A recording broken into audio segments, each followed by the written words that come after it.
Hello every one.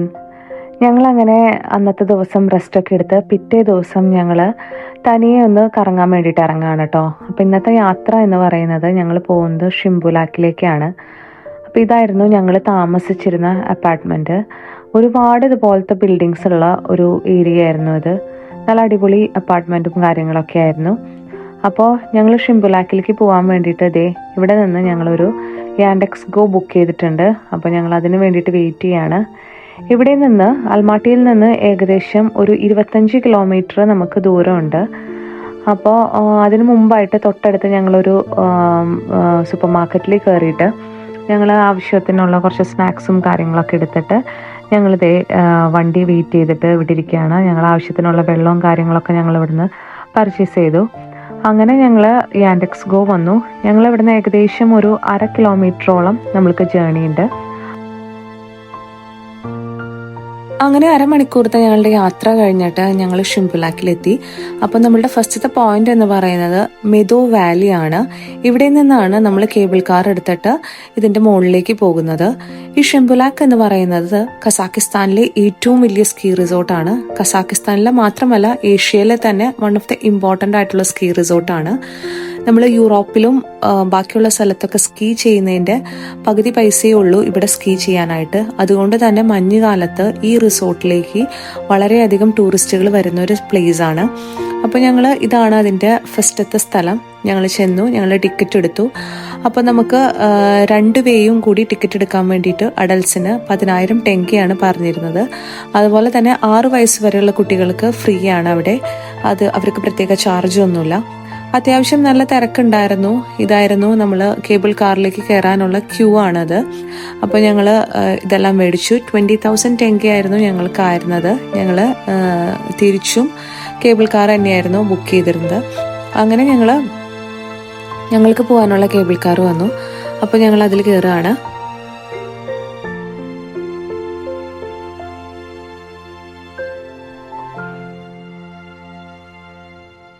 അത്യാവശ്യം തിരക്കുണ്ടായിരുന്നു. അതുകൊണ്ട് തന്നെ കേബിൾ കാർസ് എല്ലാം ഫുള്ളായിട്ടാണ് പോയിക്കൊണ്ടിരുന്നത്. 8 പേരുടെ സീറ്റിംഗ് കപ്പാസിറ്റിയാണ് ഒരു കേബിൾ കാറിലുള്ളത്. ഈ ഷിംബുലാക്ക് എന്ന് പറയുന്നത് 3 തട്ടുള്ളൊരു മൗണ്ടെയിൻ ആണ്. അപ്പോൾ നമ്മൾ ആദ്യത്തെ ഡെസ്റ്റിനേഷനിലേക്കാണ് ഇപ്പോൾ പോയിക്കൊണ്ടിരിക്കുന്നത്. ഏകദേശം ഒരു 15 to 20 മിനിറ്റ്സ് അല്ലെങ്കിൽ അതിൽ കൂടുതൽ എടുത്തു ഞങ്ങളൊരു ഫസ്റ്റത്തെ ആ ഒരു സ്റ്റേഷനിൽ എത്താൻ വേണ്ടിയിട്ട്. പോകുന്ന വഴിക്കുള്ള കാഴ്ചകളൊക്കെ ഭയങ്കര ബ്യൂട്ടിഫുൾ ആയിരുന്നു. ഒരുപാട് പൈൻ മരങ്ങളും അതുപോലെ തന്നെ വേറെ പല തരത്തിലുള്ള മരങ്ങളും മൗണ്ടെയിൻസും ഒക്കെ കാണാൻ ഭയങ്കര ഭംഗിയായിരുന്നു. മോസ്റ്റ്ലി ഇത് വിന്റർ ടൈമിൽ വിസിറ്റ് ചെയ്യുകയാണെങ്കിൽ ഇതൊക്കെ കംപ്ലീറ്റ്ലി നമ്മൾക്ക് സ്നോയിൽ പൊതിഞ്ഞ് നിൽക്കുന്ന ഒരു കാഴ്ചയാണ് കാണാൻ പറ്റുന്നത്. അത് വേറൊരു തരത്തിലുള്ള ഭയങ്കര ബ്യൂട്ടിഫുൾ ആയിട്ടുള്ള ഒരു വ്യൂ ആയിരിക്കും.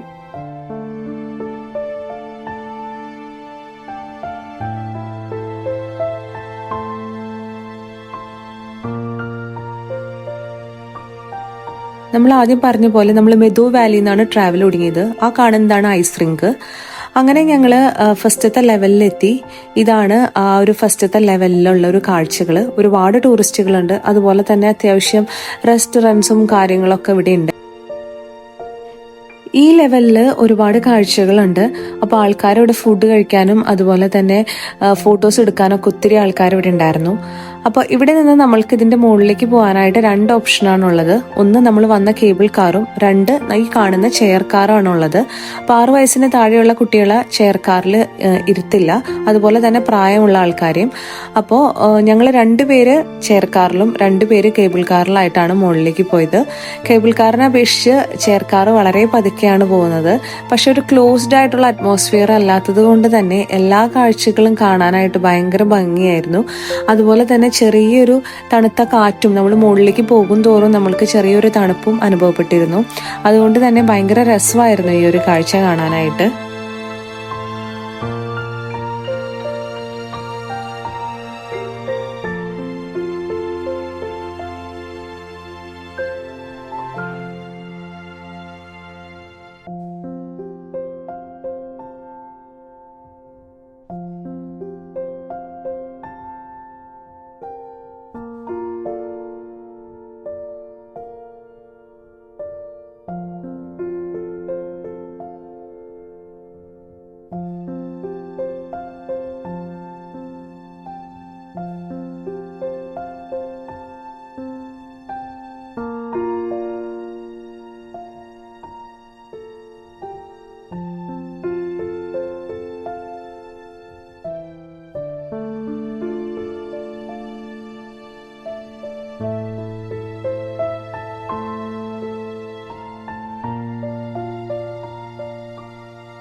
അങ്ങനെ ഏകദേശം ഒരു 20 മിനിറ്റത്തെ യാത്രയ്ക്ക് ശേഷം ഞങ്ങള് മുകളില് അടുത്തൊരു ഡെസ്റ്റിനേഷനിൽ എത്താണ്. അപ്പോൾ ഇവിടെ നിന്ന് നമ്മൾ ചേർക്കാറിൽ നമ്മൾ കയറുമ്പോഴും ഇറങ്ങുമ്പോഴും ശ്രദ്ധിക്കണം. കാരണം ചാടി കയറിയിരിക്കണം, അതുപോലെ തന്നെ ഇറങ്ങുമ്പോഴും നമ്മൾ ചാടി ഇറങ്ങണം. കാരണം ഇത് കണ്ടിന്യൂസ്ലി മൂവ് ചെയ്തുകൊണ്ടിരിക്കുന്ന ഒരു സംഭവമാണ്. അപ്പോൾ സമ്മർ ആയതുകൊണ്ട് തന്നെയാണ് ഇവിടെ ഇങ്ങനെ പച്ചപ്പൊക്കെ നമുക്ക് കാണാൻ പറ്റുന്നത്. വിന്റർ ടൈമിലാണെങ്കിൽ കംപ്ലീറ്റ്ലി സ്നോ പുതച്ചിട്ടുള്ളൊരു സെറ്റപ്പാണ് നമുക്കിവിടെ കാണാൻ പറ്റുന്നത്. അതുപോലെ തന്നെ മുകളിലേക്ക് പോകും തോറും നമ്മൾക്ക് സ്കീ ചെയ്യുന്ന പ്ലേസ് ഒക്കെ കാണാൻ പറ്റും. വലിയൊരു സ്കീയിങ് ഏരിയ ഒക്കെ അവിടെ ഉണ്ട്. അങ്ങനെ ഫൈനലി ഞങ്ങൾ മുകളിലെത്തിയതിന് ശേഷം ഇനി ഇതിന്റെയും ടോപ്പിലേക്ക് പോകാനായിട്ട് നമ്മൾ ഇവിടെ നിന്ന് കുറച്ച് നടക്കണം. സമ്മർ ആയതുകൊണ്ട് തന്നെ ഒത്തിരി പൂക്കളൊക്കെ അവിടെ ഉണ്ടായിരുന്നു. അപ്പൊ ഭയങ്കര ഭംഗിയായിരുന്നു അത് കാണാനായിട്ട്. കാരണം നമ്മൾ ഇനി അങ്ങോട്ടേക്ക് കാണുന്ന ആ ഒരു സ്ഥലം ഉണ്ടല്ലോ, അവിടെയാണ് അടുത്ത കേബിൾ കാർ നമുക്ക് എടുക്കേണ്ടത്, to the top of the mountain. അപ്പോൾ അതാണ് ഏറ്റവും ടോപ്പ്. അപ്പോൾ ഞങ്ങൾ രണ്ടുപേരും ഇവിടെ നിന്ന് അങ്ങോട്ടേക്ക് നടക്കുകയാണ്. ഇനി അതിന്റെ മുകളിലേക്ക് കേബിൾ കാർ മാത്രമേ ഉള്ളൂ, ചെയർ കാറില്ല. ചെയർ കാറിൽ 2ാം സ്റ്റെപ്പിൽ മാത്രമേ ഉണ്ടായിരുന്നുള്ളൂ.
അങ്ങനെ അവിടെ നിന്ന് ഒരുപാട് ഫോട്ടോസും കാര്യങ്ങളൊക്കെ എടുത്തിട്ട് ഞാൻ തനിയെ ടോപ്പിലേക്ക് പോവുകയാണ് ഉണ്ടായത്.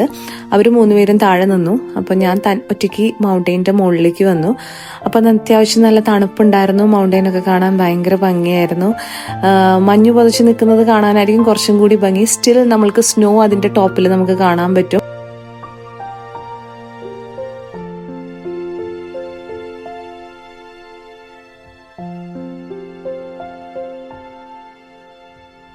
അങ്ങനെ ഞങ്ങൾ കുറേ നേരം അവിടെ സ്പെൻഡ് ചെയ്തതിന് ശേഷം താഴത്തേക്ക് വരികയാണ്. അപ്പോൾ തിരിച്ച് ചെയർക്കാറിൽ അവർ 2 പേരും കൂട്ടിയിട്ട് ഇങ്ങോട്ട് വരികയാണ്. ഞാൻ പറഞ്ഞ പോലെ ചെയർക്കാറിൽ നമ്മൾ ചാടി കയറിയിരിക്കുകയും അതുപോലെ തന്നെ അവിടെ എത്തുന്നതിന് മുമ്പ് അത് ഓപ്പൺ ആക്കിയിട്ട് നമ്മൾ ഓടി ഇറങ്ങാൻ വേണം. ഇത് കണ്ടിന്യൂസ്ലി മൂവ് ചെയ്തുകൊണ്ടിരിക്കുന്ന ഒരു സ്ഥലമാണ്. ഒരു ഹോൾ ഡേ തന്നെ വേണം നമുക്ക് ഷിംപുലാക്ക് പ്രോപ്പർലി കാണാനായിട്ട്. പിന്നീട് അവിടെ നിന്ന് ഞങ്ങൾ തിരിച്ച് അൽമാട്ടിയിലെത്തിയിട്ട് നമ്മൾ നേരെ പോയത് പാൻഫിലോഫ് സ്ട്രീറ്റിലേക്കാണ്. പാൻഫിലോഫ് സ്ട്രീറ്റ് എന്ന് പറഞ്ഞിട്ടുണ്ടെങ്കിൽ അൽമാട്ടിയുടെ തന്നെ ഒരു ആക്റ്റീവ് ആയിട്ടുള്ള ഒരു സ്പോട്ടാണ് പാൻഫിലോഫ് സ്ട്രീറ്റ്. എവിടെ നോക്കിയാലും നമുക്ക് ചെറിയ ചെറിയ കഫേസ്, റെസ്റ്റോറൻറ്റ്സ്, ഷോപ്സ്, ലൈറ്റ്സ്, അതുപോലെ തന്നെ ചെറിയ ചെറിയ വാട്ടർ ഫൗണ്ടെയിൻസ് ഒക്കെ നമുക്ക് കാണാൻ പറ്റും. നമ്മൾ ഹിസ്റ്റോറിക്കലി പറയുകയാണെങ്കിൽ ഈ സ്ട്രീറ്റ് പാൻഫിലോഫ് 28 ഗാർഡ്സ്മെൻ എന്ന സോൾജേഴ്സിന്റെ പേരിലാണ് അറിയപ്പെടുന്നത്. ഇവര് വേൾഡ് വാർ സെക്കൻഡിന്റെ സമയത്ത് മോസ്കോനെ ജർമ്മനിയുടെ ആക്രമണത്തിൽ നിന്ന് രക്ഷിക്കാൻ വേണ്ടിയിട്ട് ജീവത്യാഗം ചെയ്തവരാണ്. അതുകൊണ്ട് തന്നെ ഈ പാൻഫിലോഫ് പാർക്കിൽ അവരുടെ ഒരു മെമ്മോറിയൽ ഒക്കെ നമുക്ക് കാണാൻ പറ്റും. പക്ഷേ ഇന്നത്തെ ഒരു പാൻഫിലോഫ് സ്ട്രീറ്റ് എന്ന് പറഞ്ഞിട്ടുണ്ടെങ്കിൽ ഫുൾ ഓഫ് ലൈഫാണ്. നമ്മൾ രാത്രി ടൈമിൽ അവിടെ എത്തി കഴിഞ്ഞിട്ടുണ്ടെങ്കിൽ കൂടുതലും നമ്മൾക്ക് കഫേസും റെസ്റ്റോറൻറ്റ്സും ഒക്കെ ഭയങ്കര ആക്റ്റീവായിട്ട് കാണാൻ പറ്റും. ഒത്തിരി ചെറിയ കുട്ടികളും അതുപോലെ തന്നെ ചെറുപ്പക്കാരും ഒക്കെ നമുക്ക് ഈ സ്ട്രീറ്റിൽ കാണാൻ പറ്റും. പിന്നെ ഈ സ്ട്രീറ്റിന്റെ പ്രത്യേകത എന്ന് പറഞ്ഞാൽ ഒത്തിരി സ്ട്രീറ്റ് ആർട്ടിസ്റ്റുകൾ ഉണ്ടാവും. പാട്ട് പാടുന്നവരും ഡാൻസ് കളിക്കുന്നവരും ഒക്കെ ഈ സ്ട്രീറ്റിൽ ഉണ്ടായിരുന്നു. ലൈവായിട്ട് മ്യൂസിക്കും അതുപോലെ തന്നെ എല്ലാ സ്നാക്സും കാര്യങ്ങളൊക്കെ നമുക്ക് ഇവിടെ കിട്ടും. പാൻഫിലോഫ് സ്ട്രീറ്റ് എന്ന് പറഞ്ഞിട്ടുണ്ടെങ്കിൽ അൽമാട്ടിയുടെ തന്നെ ഒരു ആക്റ്റീവ് ആയിട്ടുള്ള ഒരു സ്പോട്ടാണ് പാൻഫിലോഫ് സ്ട്രീറ്റ്. എവിടെ നോക്കിയാലും നമുക്ക് ചെറിയ ചെറിയ കഫേസ്, റെസ്റ്റോറൻറ്റ്സ്, ഷോപ്സ്, ലൈറ്റ്സ്, അതുപോലെ തന്നെ ചെറിയ ചെറിയ വാട്ടർ ഫൗണ്ടെയിൻസ് ഒക്കെ നമുക്ക് കാണാൻ പറ്റും. നമ്മൾ ഹിസ്റ്റോറിക്കലി പറയുകയാണെങ്കിൽ ഈ സ്ട്രീറ്റ് പാൻഫിലോഫ് 28 ഗാർഡ്സ്മെൻ എന്ന സോൾജേഴ്സിന്റെ പേരിലാണ് അറിയപ്പെടുന്നത്. ഇവര് വേൾഡ് വാർ സെക്കൻഡിന്റെ സമയത്ത് മോസ്കോനെ ജർമ്മനിയുടെ ആക്രമണത്തിൽ നിന്ന് രക്ഷിക്കാൻ വേണ്ടിയിട്ട് ജീവത്യാഗം ചെയ്തവരാണ്. അതുകൊണ്ട് തന്നെ ഈ പാൻഫിലോഫ് പാർക്കിൽ അവരുടെ ഒരു മെമ്മോറിയൽ ഒക്കെ നമുക്ക് കാണാൻ പറ്റും. പക്ഷേ ഇന്നത്തെ ഒരു പാൻഫിലോഫ് സ്ട്രീറ്റ് എന്ന് പറഞ്ഞിട്ടുണ്ടെങ്കിൽ ഫുൾ ഓഫ് ലൈഫാണ്. നമ്മൾ രാത്രി ടൈമിൽ അവിടെ എത്തി കഴിഞ്ഞിട്ടുണ്ടെങ്കിൽ കൂടുതലും നമ്മൾക്ക് കഫേസും റെസ്റ്റോറൻറ്റ്സും ഒക്കെ ഭയങ്കര ആക്റ്റീവായിട്ട് കാണാൻ പറ്റും.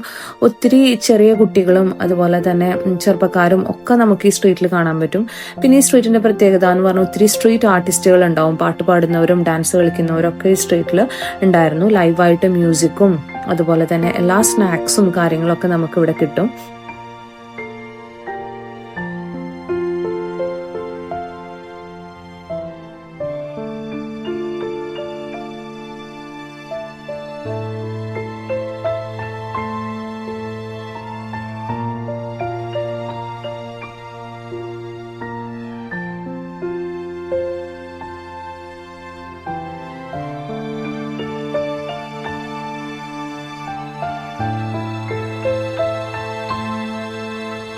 അതുകൊണ്ട് തന്നെ അൽമാട്ടി വിസിറ്റ് ചെയ്യുന്നവർ മസ്റ്റായിട്ട് വിസിറ്റ് ചെയ്യുന്ന ഒരു സ്ഥലമാണ് ഈ പാൻഫിലോഫ് സ്ട്രീറ്റ്. നല്ല ഫുഡും നല്ലൊരു ആംബിയൻസിനും വേണ്ടിയിട്ട് മസ്റ്റായിട്ട് വിസിറ്റ് ചെയ്യേണ്ട ഒരു പ്ലേസ് ആണിത്.